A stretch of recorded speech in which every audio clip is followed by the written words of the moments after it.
Good morning. मैं Ravinder sir. आज 10th class के लिए हमारा ज्योग्राफी में जो सेकंड लेसन है उसके आज हम ऐसे टाइप क्वेश्चन करेंगे, जिसका फर्स्ट क्वेश्चन है international union for conservation of nature and natural resources के अनुसार पेड़ पौधों और प्राणियों के वर्तमान प्रजातियों का वर्गीकृत कीजिए या वर्गीकरण कीजिए। यानी जो हमारे पास जातियां हैं उनको अलग अलग भागों में बांटा गया है। जैसे कुछ ऐसी जातियां हैं जो सामान्य हैं, यानी जो सभी जगह पर पाई जाती है, जैसे गाय, बैल, साल, पाइन, ये पेड़ के नाम हैं, चीड़ और कुतरने वाला जीव, ये सारे ऐसे हैं जो सभी जगह पर पाए जाते हैं। एक है संकटग्रस्त। कि संकटग्रस्त क्या है? जिन पर विलुप्त होने का संकट आया हुआ है। अगर इनके ऊपर ऐसे नकारात्मक प्रभाव पड़ते चले गए तो हो सकता है ये कुछ समय के बाद दिखाई ना दे, विलुप्त हो जाए। जैसे काला हिरण, मगरमच्छ, भारतीय जंगली गधा, भारतीय गेंडा, शेर, मूंछ वाला मकाकी, ये सारे ऐसे हैं जो संकटग्रस्त में हैं। सुभेद्य प्रजातियाँ, सुभेद्य वो प्रजातियाँ हैं जिन पर अभी संकट नहीं आया है, यानी अगर उसके ऊपर नकारात्मक प्रभाव पड़ता चला गया तो वो संकट में आएंगी और संकट के बाद फिर वो विलुप्त में चली जाएंगी। दुर्लभ जातियाँ, इन जातियों की संख्या भी कम है। यदि इन पर भी नकारात्मक कारकों का प्रभाव ऐसे ही पड़ता चला गया तो ये संकटग्रस्त सुभेद्य में आ जाएंगी और इसके बाद ये विलुप्त में आ जाएंगी। जैसे हिमालय का भूरा भालू, जंगली एशियाई भैंस, मरुस्थलीय लोमड़ी, हॉर्नबिल, ये ऐसी हैं जो दुर्लभ प्रजातियों में है। अभी एक स्थानिक, यानी जो किसी विशेष स्थान पर जो जातियाँ पाई जाती हैं उनको स्थानिक बोलते हैं। वे जातियाँ कुछ विशेष क्षेत्रों में पाई जाती हैं। इन्हें प्राकृतिक व भौगोलिक सीमाएं अलग अलग करती हैं।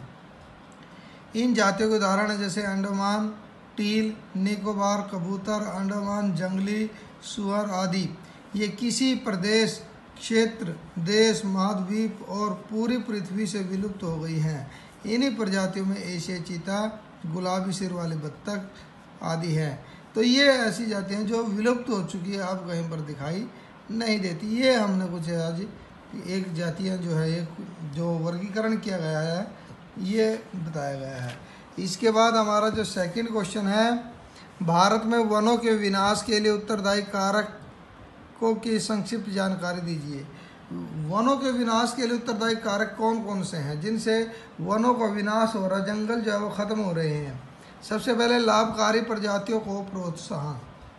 कुछ पर्यावरण वैज्ञानिकों का कहना है कि अधिक लाभकारी प्रजातियों को प्रोत्साहन देने से अन्य प्रजातियों का विनाश हुआ है। इसे समृद्ध बागवानी का नाम दिया गया है और इस प्रकार की बागवानी में आर्थिक दृष्टि से मूल्यवान कोई एक प्रजाति बड़े पैमाने पर उगाई जाती है और एक ही प्रजाति का बाकी जो प्रजातियां उनका सफाया कर दिया जाता है। उदाहरण के लिए टीक के पेड़ों में बड़े पैमाने पर उगाने से दक्षिणी भारत के प्राकृतिक वनों को भारी क्षति पहुंची है। इस प्रकार हिमालय क्षेत्र में चिरपाइन के बागानों में आने ओक के वनों को समाप्त कर दिया है। यानी लाभकारी प्रजाति जिनसे हमें ज़्यादा से ज़्यादा लाभ हो, ऐसे पेड़ जो है वह लगाए गए और जो इससे अलग जो पेड़ होते थे उनको काट दिया गया। तो इसमें वैज्ञानिक वानिकी को जो है वो विशेष महत्व दिया गया है। सेकंड है नदी घाटी परियोजनाएं। बड़े पैमाने की विकास परियोजनाओं ने भी वनों के विनाश को बढ़ावा दिया है। 1951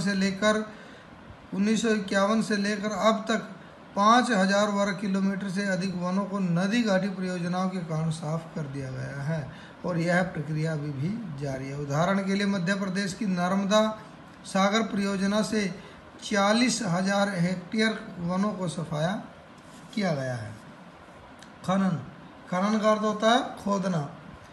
वनों के विनाश का एक महत्वपूर्ण कारक खनन भी है। पश्चिम बंगाल में डोलोमाइट के खनन से बक्सा टाइगर रिजर्व खतरे में पड़ गया है। इसके अतिरिक्त इससे पर्यावरण को भी भारी क्षति पहुंची है।